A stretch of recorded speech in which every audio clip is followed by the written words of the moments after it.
Hello everyone, my name is Alexander. I work as software architect in IoT Edge project, and I'd like to talk about containerized services in IoT Edge. This is an open source project in case you want to apply it to your business profile, or if you're an engineer want to contribute and support new sensors, please find the link in the description. How we can build modern and flexible architecture which could be deployed in multi-cloud, hybrid, or virtual private cloud, and what is more interesting, and I will show you in a minute, how to bring up all needed services on your local network with just your laptop, and how to update IoT devices connected to your network without even touching a device, in the same way as you will update them in production using on-premises server or cloud infrastructure available from multiple providers. After first boot, you don't even touch a device to perform fail-safe updates. This presentation is on how to create an ecosystem for enterprise to ensure continuous integration and tracking all system and application errors from the very first build.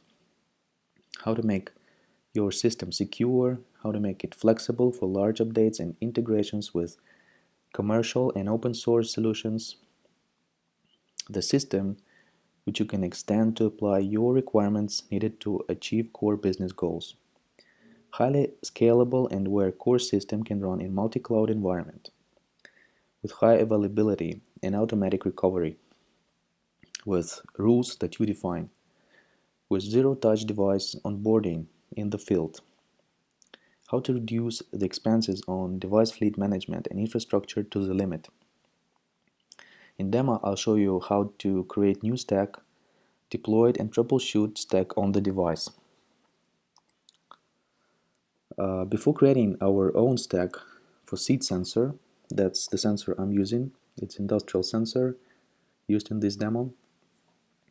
Let's first review our development ecosystem components. There are four main parts.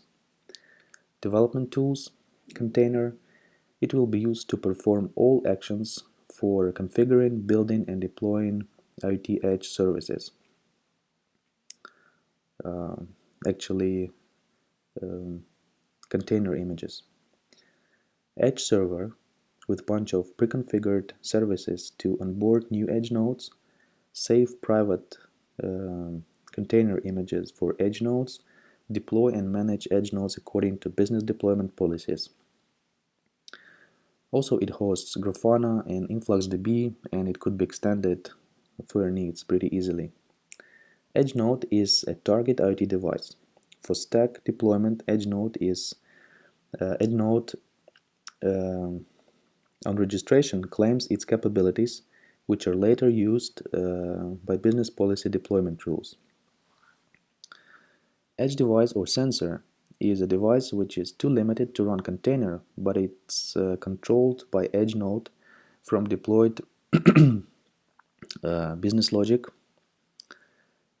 by edge node, and it could be any wired or wireless sensor.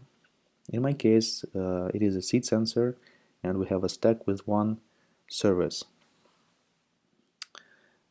to read the data from the sensor. But you could create your own stack with multiple services, and for instance, you may want to have a service that will update firmware on your edge device. So this service will be deployed to edge node, and edge node will update the edge device or sensor in that case. After deployment, our service will start reading data from the sensor and set it to edge server InfluxDB to store the data, and we will use Grafana to display time series metrics produced by the sensor. Yeah, but once again, you could use your own database, you could create your own dashboard or integrate any third-party component in this edge server, so it's completely free to change. A couple of words on development lifecycle and deployment. First of all deployment tools are packed in Docker image. so it's some kind of SDK. And also you could have your own version of these development tools. For instance, if you want to use different operating system image, so you could configure these development tools to flash different Linux-based operating systems on your device, for instance. So you're free to configure it. By using development tools, container image, there are three main workflows. First, we need to create initial BSP image. After image is created, we don't need to touch a device for further updates. It will all happen automatically and securely. Next, we need to run a local copy of Edge server to speed up our development process. This Edge server is a Docker image as well, and once it's configured and tested locally, it could be later deployed in cloud or on-premises server. It means we run Edge server locally with a bunch of needed services to deploy, troubleshoot, save, and analyze time series data generated by the Edge node IoT device. Final and continuous step is updating and deploying the stack on the local Edge node. This step was extremely simplified to make troubleshooting as easy as possible, and to make it easy for contributors to extend Edge node functionality by providing support for new sensors. So what will be done in the demo? In demo, we're going to create base image and write it to the SD card. This SD card will be inserted in Raspberry Pi 4. Next, we will create software stack from scratch and add one service to read data from the sensor. This is a container image.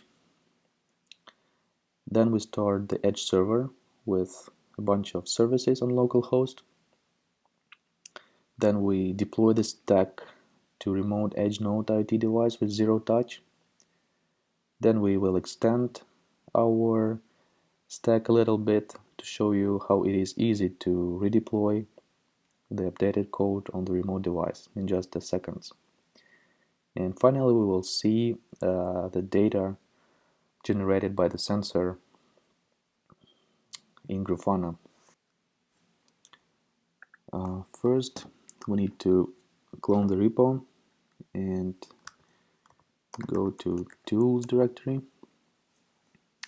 Now we need to insert your SD card and create an image with BSP. So we need to run it as sudo, and we need to set our Edge node name. Let's call it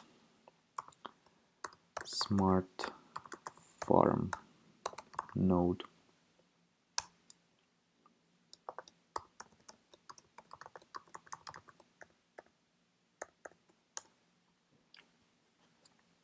Okay, so here is the suggested Wi-Fi network. It's using my current network. That's okay. Let's specify the password.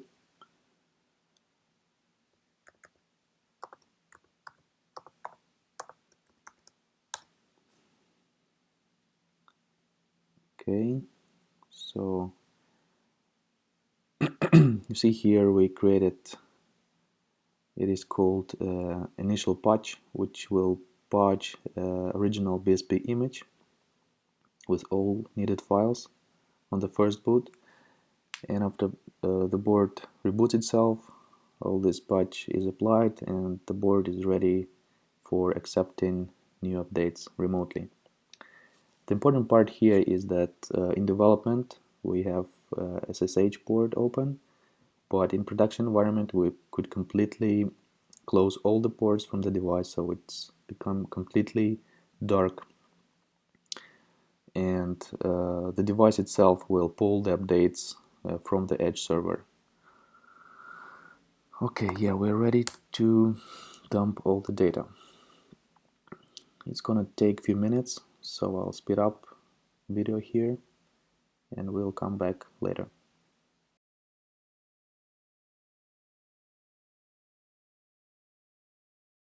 So it's done. Important note here is you need to wait for 3 minutes, and if you look to your board after inserting and powering it, you will see that it is rebooted 2 times before it's ready to accept remote deployments. So in this stage you don't need to touch your board anymore. You just insert it, SD card with pre-configured Wi-Fi settings and all these patched files, and it is ready to go. And of course you could create your own SDK that will use your operating system image, because I used pretty large one, but it definitely could be changed to a smaller one. Okay, when 3 minutes is passed, you could check how Node is registered itself. But first you need to start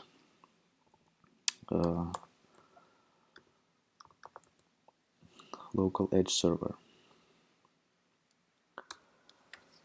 It plays an important role in deployment, storage, and distribution to remote devices.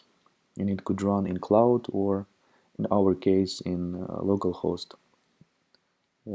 Like the same image could be used in both scenarios to make sure you debug your local services and your solution, and you're sure that it's worked correctly. So this edge server contains a couple of services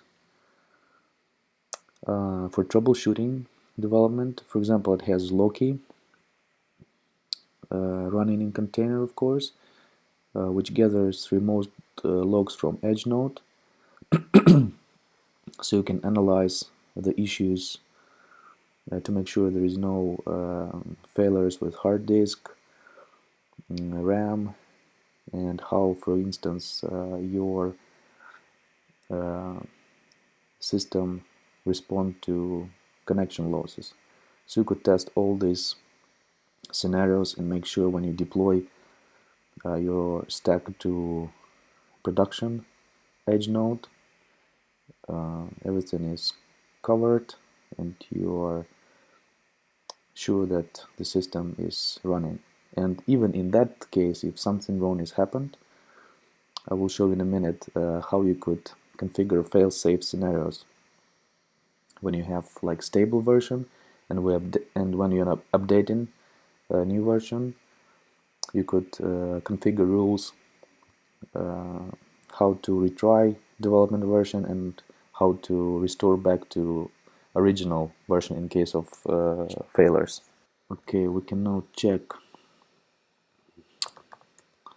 node capabilities, and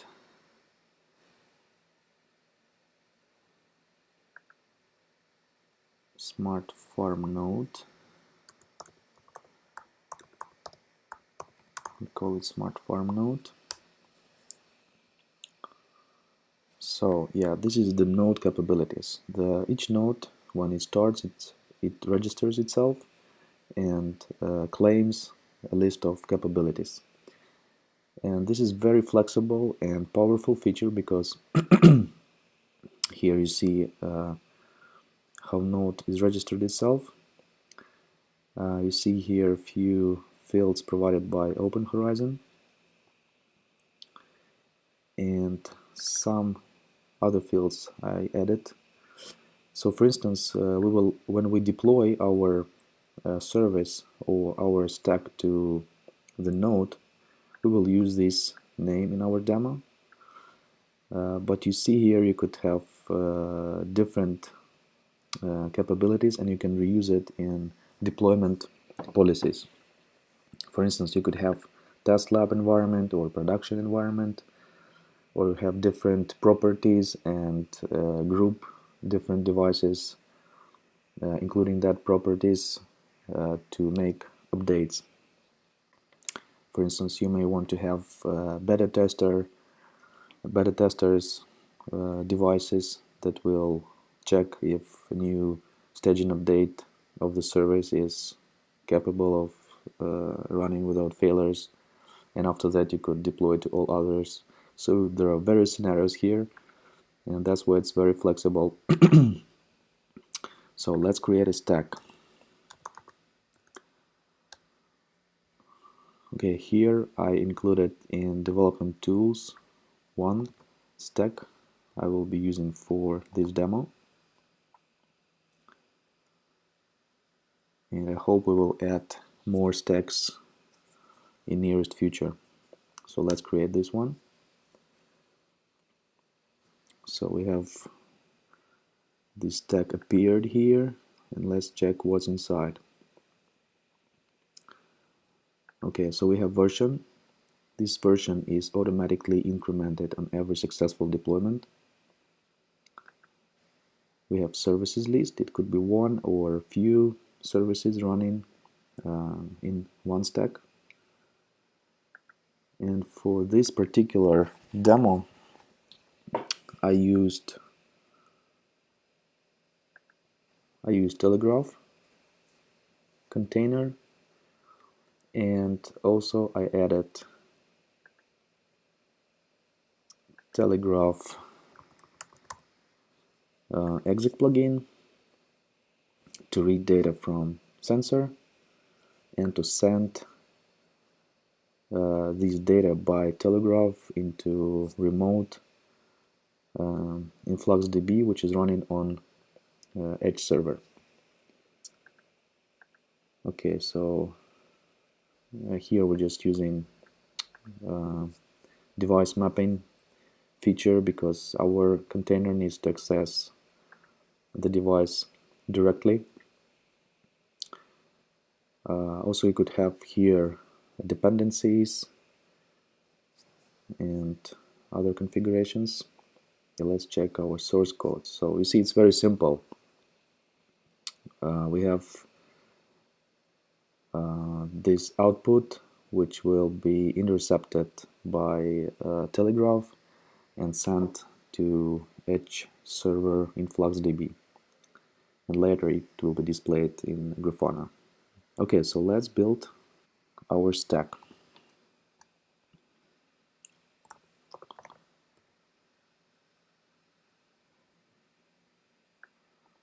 Build our stack name, and also we want to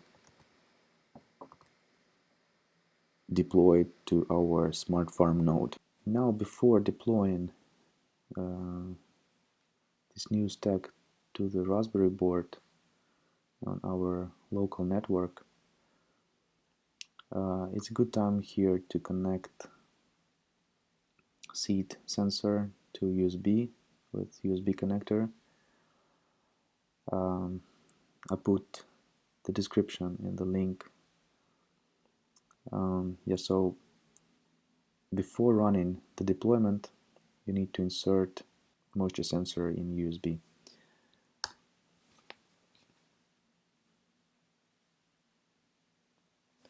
And now I would like to show you the deployment templates. It is used in a way that when you deploy, you specify the rules where to deploy a device. So we are using this one, and we specified the node name, so it will be deployed only to one specific node name. But there are a couple of other examples here.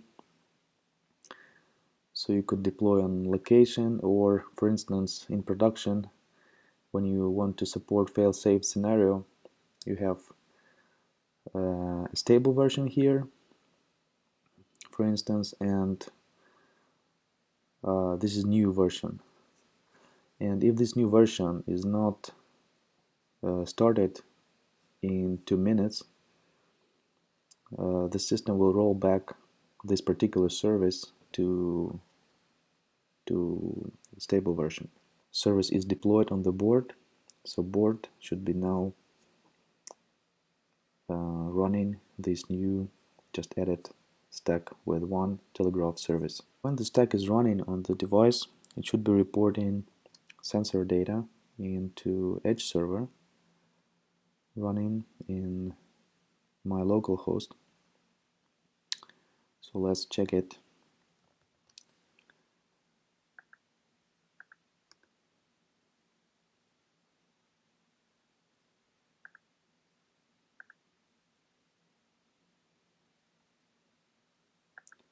First we need to set up our Grafana to use data source. We are using InfluxDB.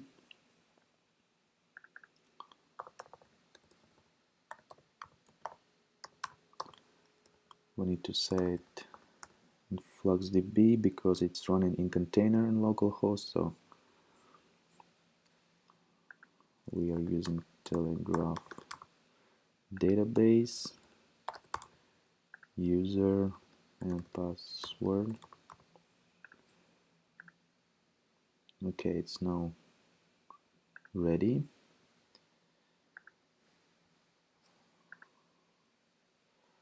Okay, let's check what we have here. You see we have reported different metrics from the board, and we're particularly interested in this one. And you see for this particular sensor we have 3 different parameters. Next, I would like to show you how to update the service.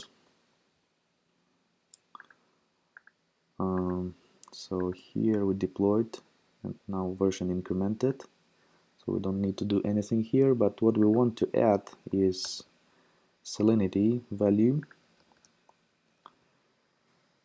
and we deploy it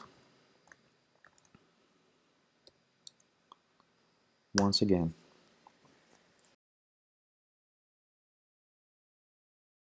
So you see here the version 101 is deployed. We need to give the board a couple of seconds so it could pull new update and install it. So part of this is that we have locally like a bunch of services, including a private registry service. So here you have it, and you see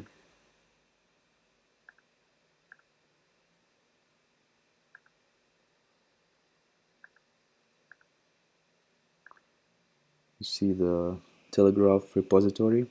So if you want just to clean up your registry, just remove these folders. Okay, so it should be deployed now. Let's check it. So we added another value, and you see the salinity value is start. Okay, so as all system components are run in containers, it significantly simplifies the development and system testing.